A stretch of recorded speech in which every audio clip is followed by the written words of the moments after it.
It didn't seem like a big deal until it was. It started as a small thing. My mother had been calling less frequently over the past several months. Not dramatically less, not in a way that triggered alarm, just slightly less than before. When we did speak, the conversations were shorter, a little more surface level, the kind of exchange where you cover the necessary topics and hang up and realize afterward that nothing real was said. I noticed it the way you notice a draft in a room. Present, slightly uncomfortable, easy to ignore because dealing with it requires getting up and finding the source. I told myself we were both busy, that this was just what happened between adult children and their parents as lives filled up with other obligations, that we would find our rhythm again when things slowed down. I put it on the long list of things I intended to address eventually and turned my attention back to everything more immediately urgent. 6 months passed, then 8. The calls became monthly, then less. My mother never complained, never named what was happening. She was not the kind of person who named things directly, which was itself part of the pattern I had never examined closely enough. She would not have said she felt distant from me. She would have said she was fine and meant it in the specific way she meant everything, as a decision rather than a description. The moment I understood that something had quietly become serious was a phone call from my aunt, my mother's younger sister, who told me carefully and without accusation that my mother had mentioned feeling disconnected from my life. Not in a dramatic way, just that she wasn't sure she knew what was happening with me anymore, that she didn't want to intrude, that she was giving me space she had assumed I needed. I sat with that for a long time after the call ended. My mother had been pulling back, not out of indifference, but out of a misread signal.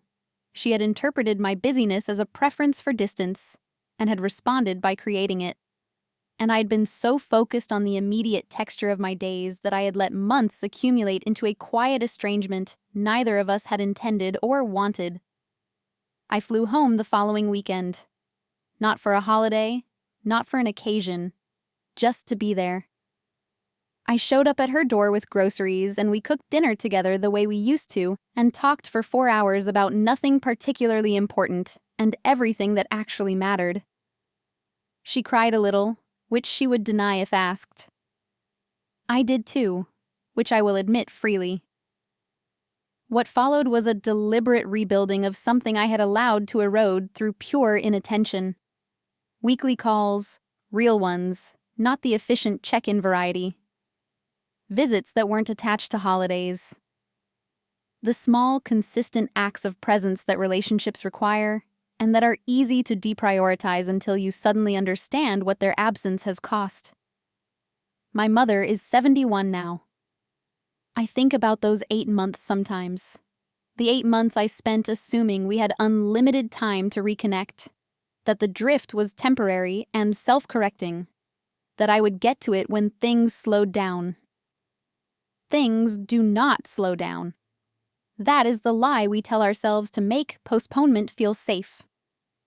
What I learned, the relationships that matter most are often the quietest ones to lose. They don't end in conflict or crisis. They end in accumulating silences, in calls that get shorter, in the slow withdrawal of two people who love each other but stopped making the specific effort that love requires to stay close. The people in your life who would never demand your attention are often the ones who need it most. Check in. Show up. Do it before the 8 months becomes something you cannot go back and undo. It was never a problem. That was the story I told myself for years, and I told it convincingly enough that I rarely had to examine it closely. I was functional, more than functional. I held a demanding job, maintained friendships, paid my bills, showed up. The drink I had every evening after work was simply how I decompressed, the same way some people ran or meditated or watched television. It was a boundary between the working day and the rest of my life, a ritual that helped me shift gears. There was nothing wrong with it. The quantity crept up so gradually that I genuinely did not notice it happening in real time. One drink became two, became the kind of pour that was technically one glass, but realistically something more. A second glass on harder days, which became a second glass on most days, which became the baseline from which harder days required something additional. Each increment was small enough to absorb without triggering the internal alarm that a sudden change would have set off. That is the particular intelligence of a slow escalation. It never asks you to make a decision. It just gradually redefines what normal looks like. I was 38 when my doctor mentioned my liver enzymes in a tone that was careful and deliberate enough that I could not dismiss it as routine. He did not use alarming language. He asked about my drinking in the measured way that doctors ask when they already have a working hypothesis and are giving you the opportunity to confirm it. I told him I had a drink or two most evenings. He wrote something down and then looked at me directly and said that the numbers suggested it was likely more than that, and that he would like to run a follow-up panel in 3 months. I drove home from that appointment and poured myself a drink before I had fully processed the irony. The weeks that followed were uncomfortable in a way I had not anticipated, not because of the physical adjustment, though that was real, but because of what became visible once the ritual was interrupted. I had not understood until I tried to stop how much of my interior life had been managed chemically. The anxiety that I had always assumed was just my baseline turned out to be something I had been consistently dampening before it could surface fully. The evenings without a drink were louder in a way that had nothing to do with sound. More thoughts, more feelings, more of the uncomfortable residue of the day that I had been dissolving every night without knowing that was what I was doing. I got help. Not dramatically, not in the way addiction stories are sometimes told with clear before and after moments, but gradually with the same incremental honesty that the problem had developed. A therapist who specialized in exactly this. Conversations with my doctor that became more honest over time. A slow and uncomfortable process of learning to sit with the feelings I had been managing away rather than actually experiencing. I do not drink now. That sentence still feels strange to say because for so long the idea that I had any relationship with alcohol worth naming in those terms felt like an overstatement. But that gap between how I described it and what it actually was is precisely the thing I want to be honest about. What I learned, the things we do every day to feel normal are worth examining, especially the ones we've never questioned. Habits that began as choices gradually become requirements, and the transition between the two happens so smoothly that you can miss it entirely. The fact that something is functional is not the same as the fact that it is fine. And the version of yourself that exists on the other side of a difficult honesty is worth the discomfort of getting there. I noticed it in January. A small thing, a patch of skin that didn't look quite right. Nothing painful, nothing dramatic. The kind of thing that registers briefly and then gets filed away under things to keep an eye on. I kept an eye on it in the loosest possible sense, which meant I thought about it occasionally and did nothing. I told myself that if it were serious, it would feel serious, that my body would send a clearer signal that I would know. I Googled it once, which in retrospect was both the most useful and least useful thing I could have done. The results range from entirely benign explanations to things I was not willing to sit with. And I made the completely human decision to believe the benign ones and close the browser. I am a reasonably intelligent person.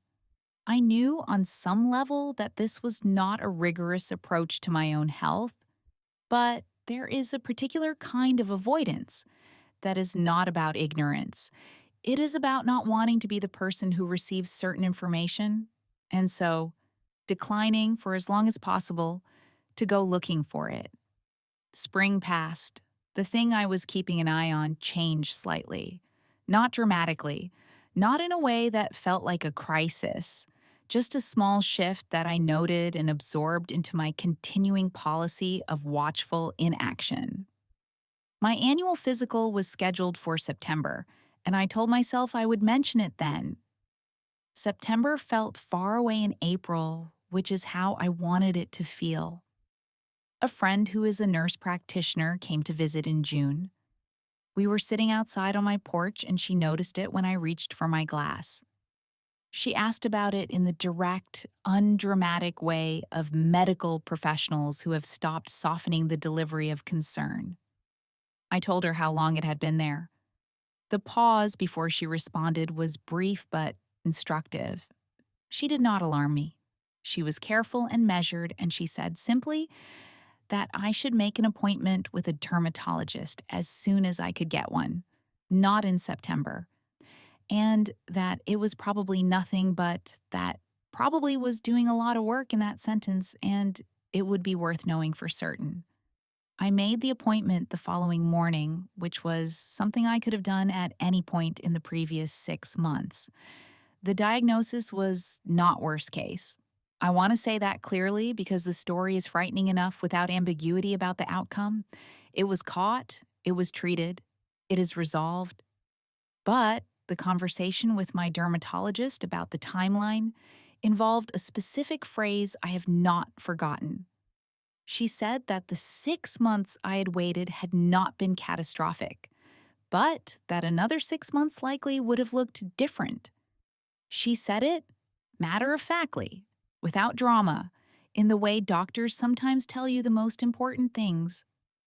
I think about those 6 months often. I think about all the moments in them when I had the option to make one phone call and chose instead to continue watching and waiting and hoping that the watching and waiting would somehow be sufficient. It is not a story about stupidity or recklessness. I understand exactly why I did what I did. Fear dressed as patience is one of the most convincing disguises there is. What I learned?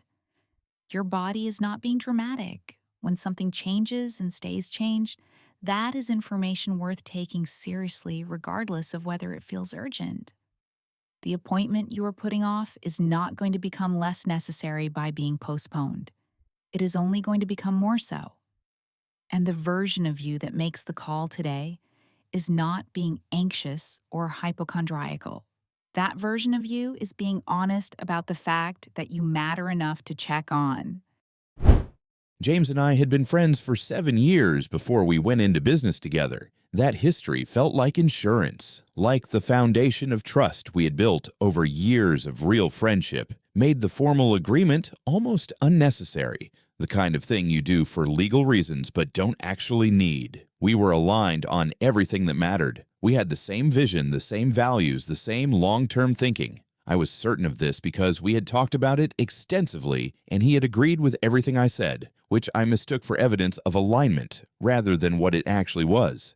Evidence that James was very good at agreement. The first small sign came about 8 months in, an expense I hadn't been consulted on. Not a large one, not something that materially affected the business, just a decision made unilaterally that fell within the shared authority we had agreed to exercise jointly. I mentioned it. He apologized easily. It felt resolved, and I let it be resolved because the friendship mattered to me, and because the alternative, treating a small financial discrepancy as evidence of something larger, felt like an overreaction. There were 3 more small signs over the following year. Each one was individually explainable. Each one I addressed and accepted the explanation for and filed away separately, never allowing myself to look at them as a pattern, because looking at them as a pattern would have required me to draw a conclusion I was not ready to draw about someone I cared about. By the time the accountant found what she found, the number was significant, not catastrophic. I want to be accurate, but significant enough to require lawyers, significant enough to end both the business and the friendship in the same month, significant enough that I spent a long time afterward asking myself how I had let it get there. The honest answer, the one I had to sit with, was that I had known earlier. Not the specifics, not the full shape of it, but I had known something was wrong and had made the repeated decision not to follow that knowledge to its conclusion. Every small sign I had accepted an explanation for had also been a moment when I could have looked more closely and had chosen not to, because looking more closely would have disrupted something I valued, and I was not ready to disrupt it. The professional loss was significant but recoverable. The friendship was something else. That particular grief, losing someone you trusted completely, and then discovering that the trust was not what you had believed it to be, recalibrates something in you that takes time to settle. I was more guarded afterward in ways that I had to consciously work against in later relationships, both professional and personal. What I learned, small signs are not small. They are the early and recoverable version of what becomes, if ignored, a large sign. Giving someone you care about the benefit of the doubt is not the same as looking away from evidence, and the two feel identical in the moment, but have very different consequences over time. Trust is not the absence of discernment. It is discernment consistently confirmed. And when the confirmations stop coming, that is information. Take it seriously before it becomes a number in accountant finds. Maya and I had been close since our first jobs out of college. The kind of close that forms when you are new to a city and figuring out adulthood together. And the person sitting at the next desk becomes, almost by accident, one of the most important people in your life. We had been through first apartments and terrible dates and career pivots and the specific texture of early adulthood that bonds people in ways that later friendships rarely replicate. And then life reorganized itself, the way it does. She moved across the country for a relationship that later became a marriage and then children. I stayed, changed jobs, built a different kind of life.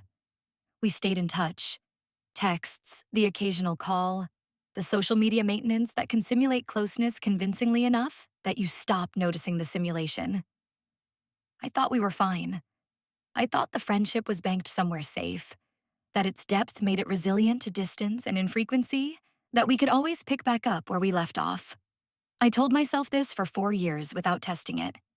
The test came when Maya went through a difficult period, her marriage struggling in ways she had been too private to share widely.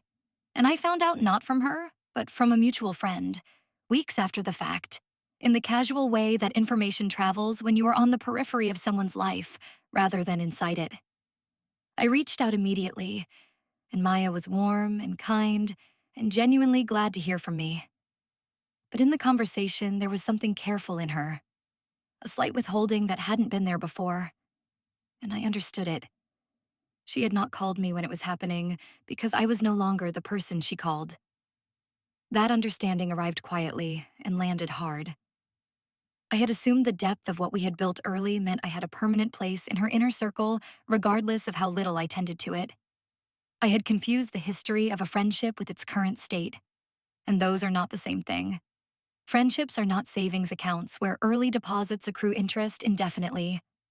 They are living things that require ongoing attention, and when the attention stops, what you have is a memory of closeness rather than closeness itself. We are rebuilding it now, slowly and deliberately. Regular calls that we actually keep. A visit that we planned and followed through on. The work of becoming current with each other again, which is different from and harder than the easy intimacy of being current all along. There is genuine warmth still there. That doesn't disappear. But warmth is not the same as closeness. And rebuilding the latter requires more than goodwill.